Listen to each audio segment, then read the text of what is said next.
So, good evening, everyone. My name is Charles John Season, and tonight I will present to you the Chapter 7, which is the cost of capital. So, sasagutan po natin ang problem 1. Meron po tayong equity information and bond information. So, para sa ating company, under X and Y company.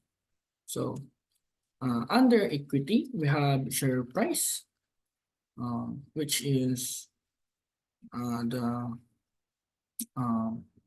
20% of company X, stock beta, market risk premium, risk-free rate, and shares outstanding. And next is our bond information. Time of maturity, years, and coupon rate or percentage,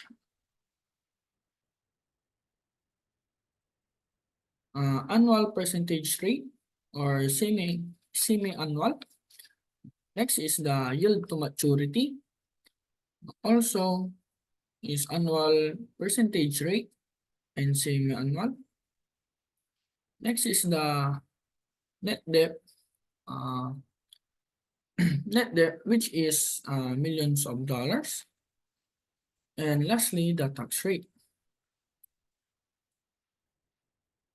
So, dito po sa ating annual percentage rate or semi-annual, which means it will be PayPal every 6 months. So, kasi po, sinabi po siyang semi-annual, kaya every 6 months po siya bago mabayaran.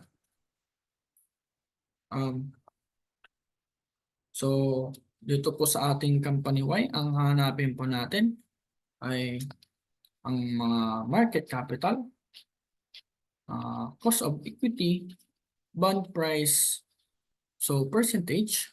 Next is the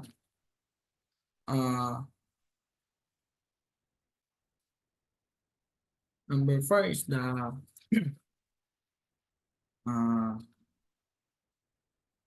maturity value of bonds. Next is the cost of debt. Next is the enterprise value, weighted or weight of equity, percentage of debt, and lastly, the post-tax or the weighted average cost of capital. So mag-start tayo sa market capital.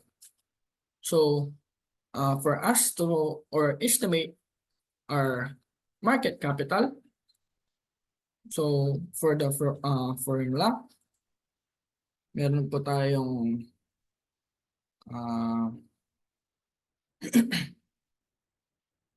share price. So share price, lagay natin equals share price, and then i-multiply natin sa shares outstanding, which is 10. Kaya lalabas ay 200. Next, for the cost of equity, using our CAPM formula, or also known as capital asset pricing model. So for the formula, equals, then kunin natin yung risk-free rate, tapos plus i-add natin yung beta, which is 1.20, and then i-multiply natin siya sa market risk premium. Kaya lalabas ay 0.08 or 8%. And next is the estimate our bond price. So it means, or which means, i-assume natin ang ating face value will be 1 or 100%. So bago yun, ilagay natin ang M kasi ang ating M or semi-annual is 2. Kasi di ba sa ah, isang taon meron tayong 12 months. Pero ang ating semi-annual ay meron lamang 6 months kaya 12 divided by 2 kaya 6 months. Kaya sa isang taon meron po tayong 2. Um,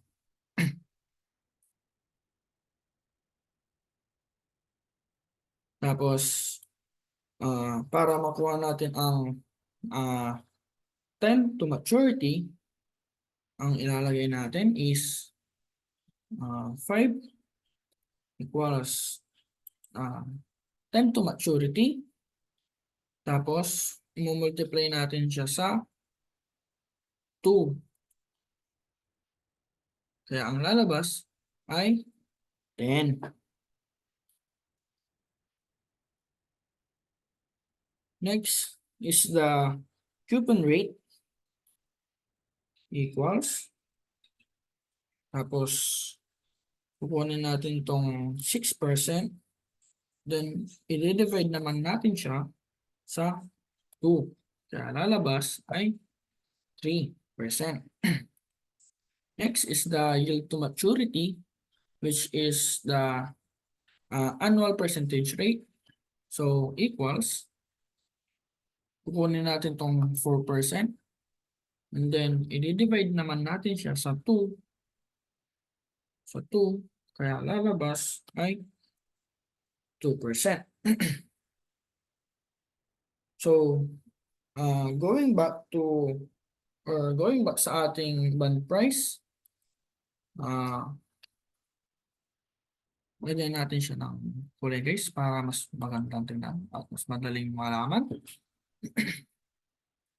So next is the coupon rate equals, tapos coupon rate na 3%. Yan.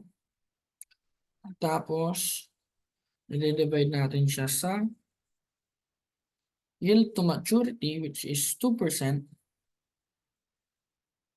And then i-multiply naman natin siya. Tapos maglagay tayo ng open bracket. 1 minus, and then open bracket ulit.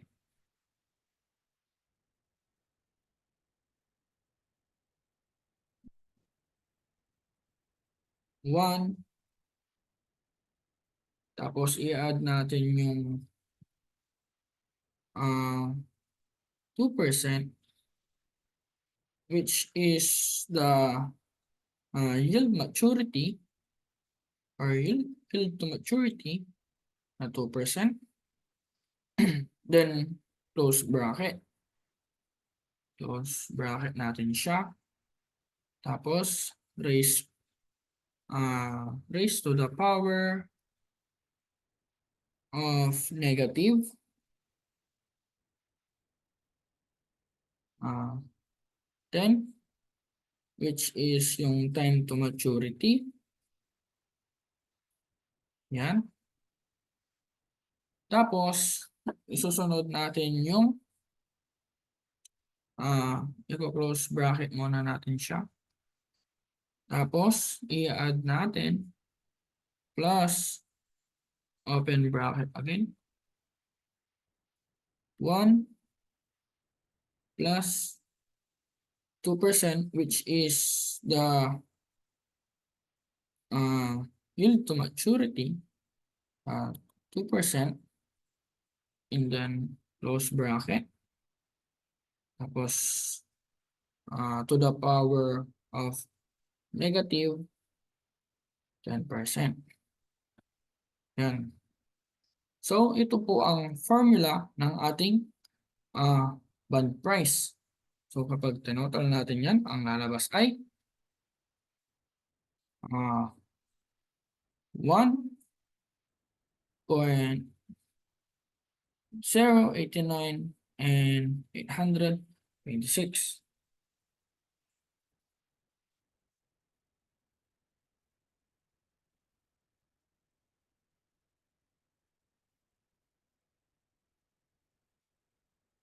Next, for us to get the maturity value, we have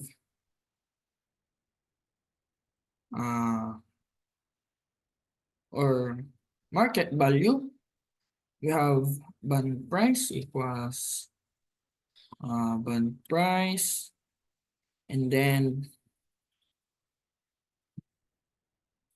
i-multiply natin ang net debt, which is 100. Kaya and then total, lalabas 108.98 and 26. So, check natin siya kung tama. Okay, parehas naman po siya. Next is the cost of debt. So, dito sa ating cost of debt, kinakailangan natin gumamit ng effective annual rate. So, equals, tapos open bracket. So, nga pala, yung 1 dito is, it represents the face value, which is the given na siya, guys. So, i-add natin ang 4% na maturity or yield to maturity, which is dito natin siya kukunin. And then, i-divide natin siya sa 2, which is yung semi-annual per year. Yan. And then, i-close natin siya, guys. Close bracket. And then, raise to the power of 2, which is the semi-annual, minus 1 na face value. So, equals natin siya, guys. So, ang lalabas dyan is 0.0404. So, isunod naman natin ang enterprise value. So, market value equity or market capitalization, which is 200. And then, i-add natin yung market value of bonds. So, ito siya. Then, i-equals natin siya, guys. Kaya lalabas ang 308.9826. Tsaka, dito naman sa ating weight of equity, kailangan natin ng equals. Next is the market capital, which is 200. And then, divided by enterprise value. Tapos, total. Lalabas ang 0.64%, 0.73. So, i-convert natin yan, guys. Magiging 64%, 0.73 siya. Then, next is the percentage of debt. So, dito naman sa ating percentage of debt, kailangan ng equals. Tapos, kunin natin yung market value of bonds. And then, i-divide natin siya sa enterprise value. So, dito sa ating enterprise value, Tapos,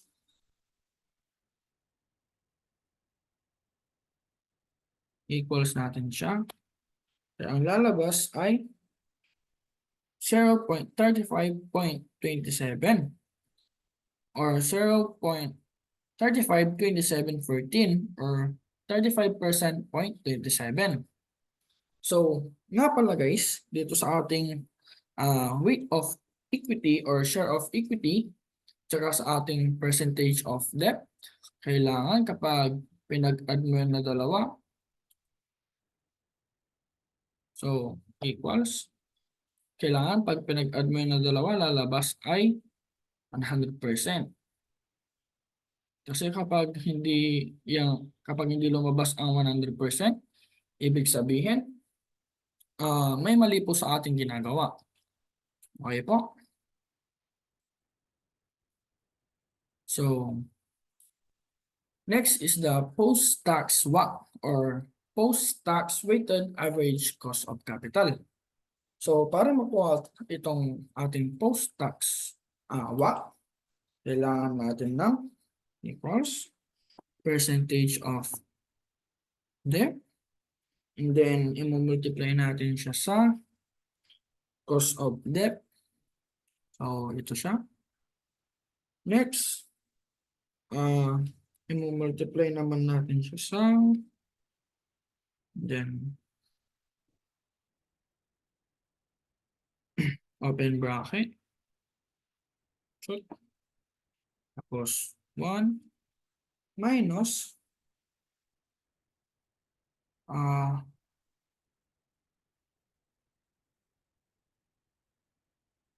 minus tax rate, yun, which is 30%. And then, close bracket, plus, ipa-plus natin yung percentage of equity. Ito. Or weighted equity, which is 0.6472%. And then, i-multiply natin siya sa cost of equity, which is 8%.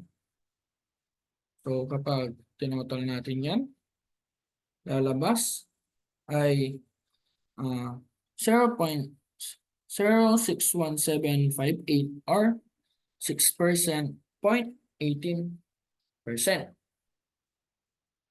So, yan. Nakomplete naman natin siya guys na maayos at walang problema. At sana naintindihan nyo ang ating discussion. At mag-proceed na tayo sa problem number 2. So, dito sa ating problem 2, almost same lang sila. So,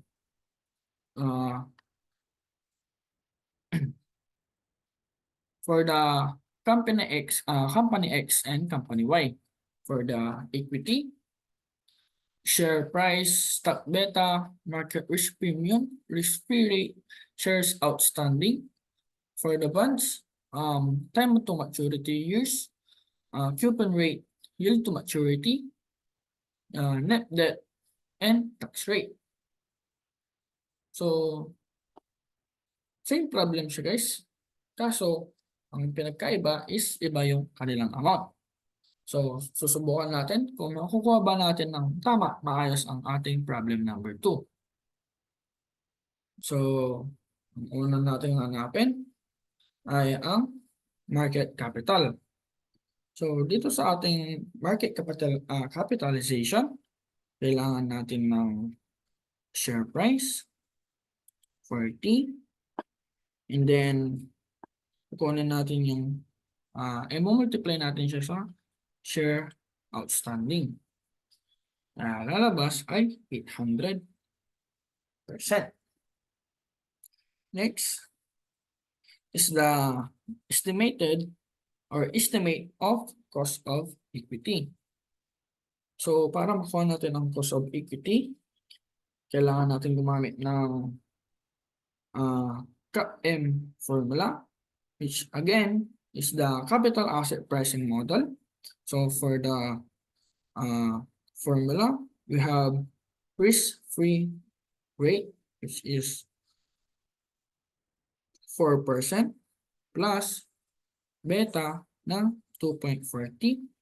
And then, multiply natin sa market risk premium, which is 10%. So, ang lalabas dyan is 0.28% or also known as 28%. Next, for the bond price, so gawin natin ulit itong bond dahil semi-annual siya.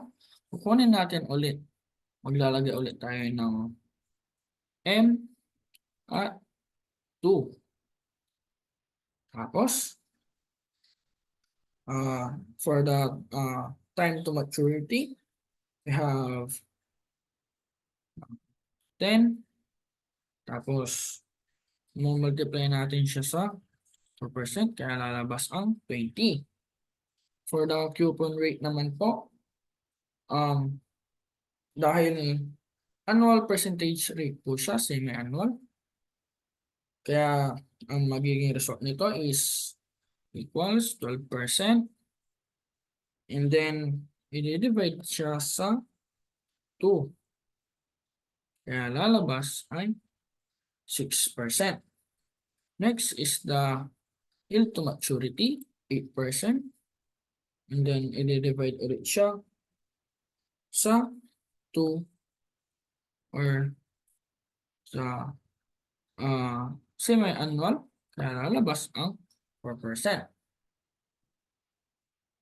So, ituloy natin ang bond price. So, equals yield to maturity, which is 4%. Next is the multiply, open bracket, minus 1 or minus 1. Tapos, open bracket ulit. Plus 1 naman siya, guys. Tapos, next is the or 1 plus 1 plus yield to maturity, which is 4%. Then, close bracket. Tapos, raise to the power negative. Yan. And then, ilagay natin ang time to maturity, which is 20.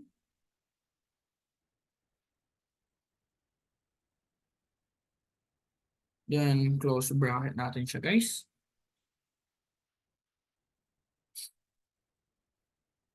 Tapos,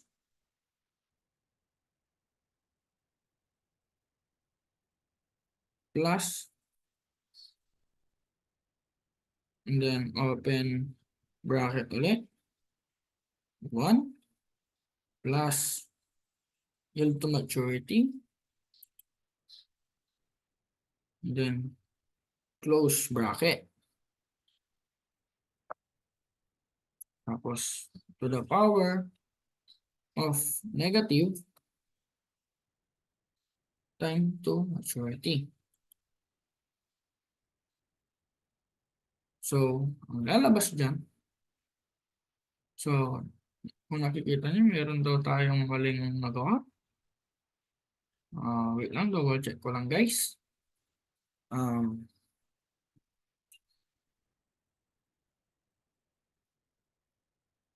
Double check natin muna siya. So, 3% divided by. So, mayroon tayong kulang dito. So, ang una natin, coupon rate na 6%. Tapos, di-divide daw siya dito. So, tama ba? Coupon rate, 6%.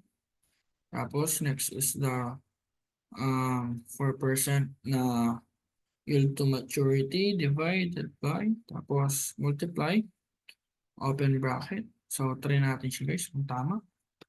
Enter. Mali pa rin. Tapos, times yield to maturity times open bracket 1 minus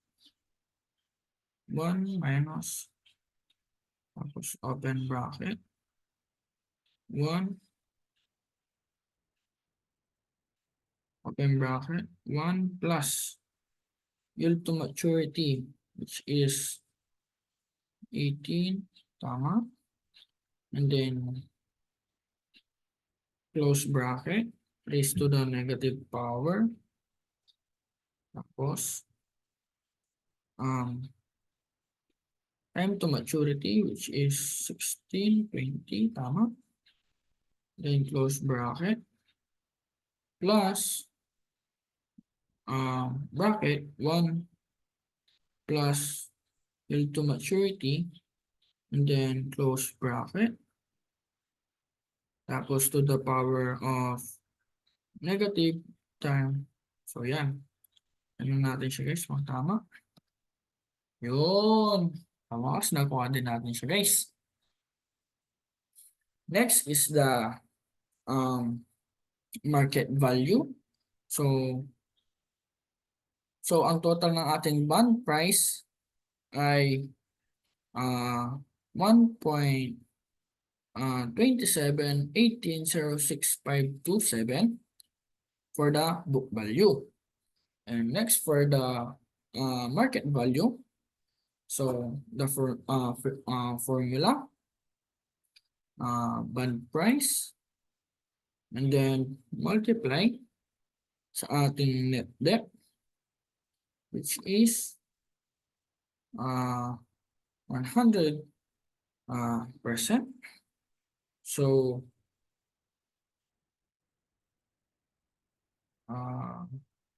kaya ang lalabas ay 127 million.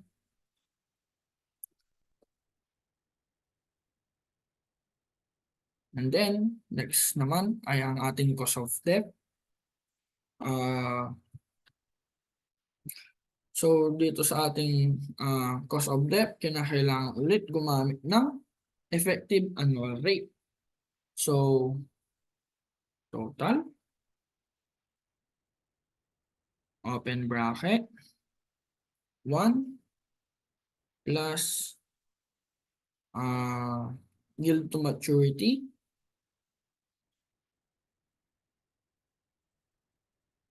yan, yung 8% ang gagamitin natin dito guys. Tapos, i-divide naman natin siya sa semi-annual per year. Then, close bracket natin siya.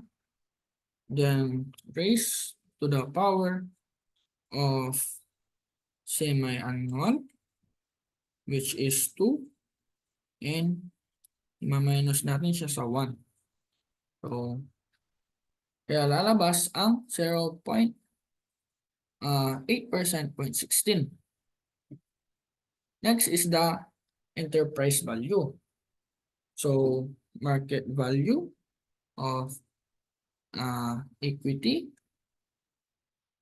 market value equity or market capitalization na 800. Then, ipa-plus natin yung market value of bonds. Ito. Kaya lalabas ay 927.1806.527. Next is the weight of equity or share of equity. So, equals market capitalization divided by enterprise value. Ito siya. Kaya lalabas ay 0.86273774. So, sandali lang po. Charge lang po natin ang ating laptop, guys.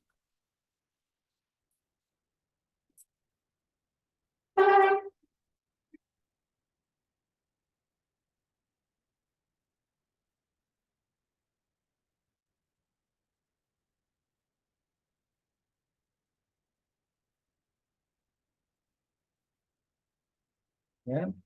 Sorry for distraction of my explanation. So let's proceed to the percentage of debt.